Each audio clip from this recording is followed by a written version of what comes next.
Hello everyone, my name is Pixlriffs and I'm here to tell you to vote for my copper son. Also, what even is this spawn point?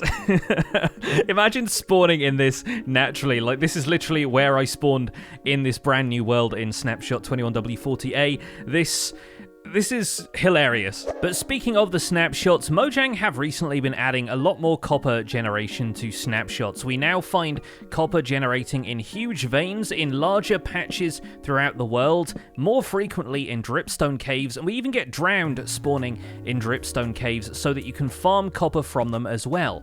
My question this whole time has been why? Yes, copper is a desirable new block. Yes, it does require mining or farming through drowned to get a lot of it, but surely they have something else in mind for this material that only currently makes lightning rods and decorative blocks. And in the Mob C video, they gave us the answer. Copper Golems are potentially going to be added to Minecraft if you vote them in at Minecraft Live. And yes, this is the third video I've made on the subject, so of course I'm encouraging you to vote for whichever mob you like the most out of the three. Some people have been very confused about that in the comments section. My whole goal with these videos was always for you to make up your mind about which mob you wanted to see. I just want to explore some of the possibilities, which in the case of the Copper Golem are actually pretty exciting, especially when you've made a name for yourself as the king of a copper empire, but I digress. You see, what they've introduced with this Copper Golem idea is not just one golem, it's 4 golems in theory. You have a Copper Golem, an exposed Copper Golem, a weathered Copper Golem, and an oxidized Copper Golem,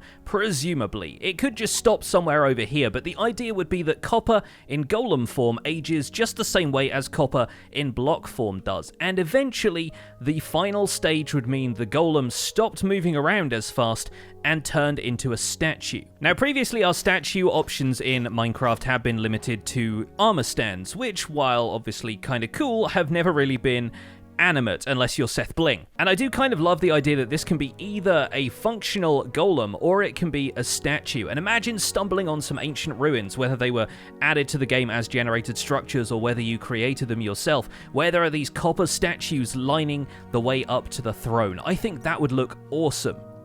RIP that bad. But that's not all the Copper Golem would do, of course. It's not just there to slowly age and turn into a statue. It actually has some uses. And unlike its cousins, the Iron Golem and the Snow Golem, it might actually be good at its job. Okay, that's maybe a little bit harsh on the Iron Golem, but frankly, the Iron Golem's main job is to defend villages, and it doesn't always do such a great job of that. The main thing people use Iron Golems for is to acquire more iron by automating a farm that kills them over and over again.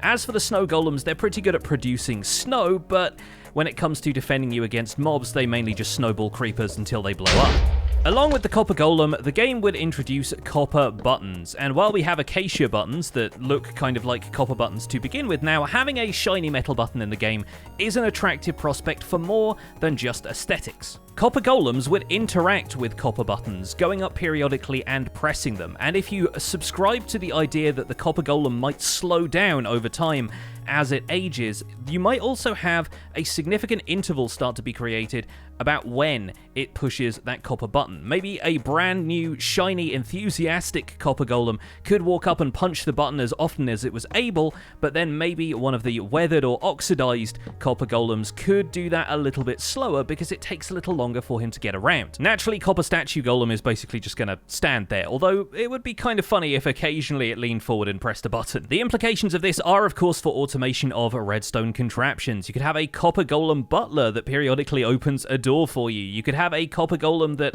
occasionally triggers the input or output of a redstone mechanism. You could have a Copper Golem that turns farms on and off for you. And of course, you could have an entire room's worth of copper buttons, which the Copper Golem would randomly go around and press, presuming that it would just pathfind to whichever button it decided to in the area. You could end up with a pretty fun randomizer that way. And yes, there are other ways of producing redstone randomizers. A chicken walking over a pressure plate, for example, although in the case of copper buttons, Copper Golems would be the only things able to press these buttons, meaning that you wouldn't have to worry about other mobs messing with them. Mobs can't press buttons at all, so you'd be limited to just the interaction of a Copper Golem, which you could use quite effectively. Not only that, but right now we have stone buttons, we have black stone buttons, which are effectively the same thing, and then we have wood buttons of the 8 different wood types, from oak all the way through to warped and crimson, but we do not have any metal buttons yet. We have metal pressure plates, and those have very different effects to what the other pressure plates end up having, because these are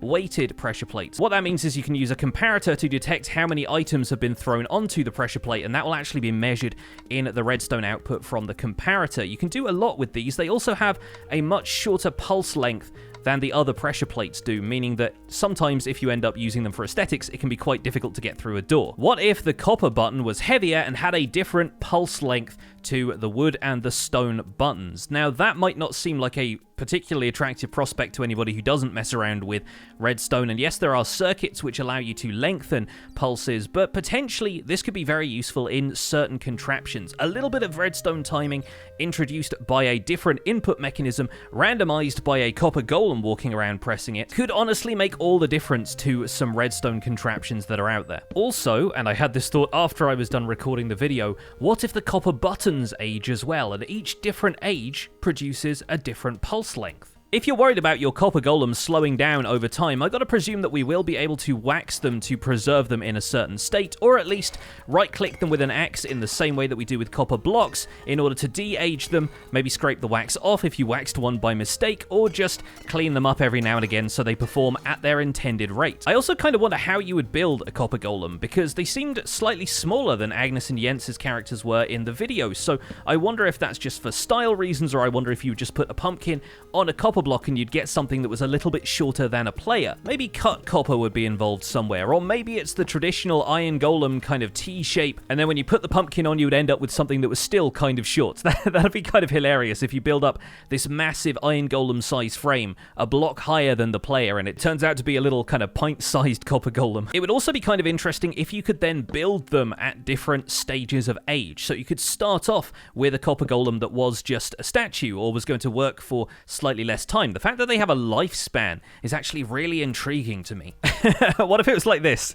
What if you made a copper golem like this with stairs? Either way, it's definitely going to add value to copper for players who thought that copper was a little bit lackluster as just a decoration block. Now it has function, it has redstone functionality, it has a new type of button added to it. We'll be doing a pretty good job of making copper much more valuable to players if these are voted into the game. And so potentially we now have our 3 options for this year's mob vote. I'm still not going to count out the fact that they might introduce a mob 4. There was a 4 mob spread in the first ever mob vote that happened in 2017, but in previous years we've had 3 options, and 3 options seems like a pretty sensible offering. What do you think of all 3 of these? I'm kind of like on the side of the Allay right now, but of course, as the Copper King, I love the Copper Golem. I thought the glare was really cute and could be very useful for Bedrock players who don't have access to F3 debug screens to look at light levels. I honestly think that these are some really cool offerings from Mojang, and I would love to see all 3 implemented into the game. Remember that as per the previous biome votes and the last year's mob vote,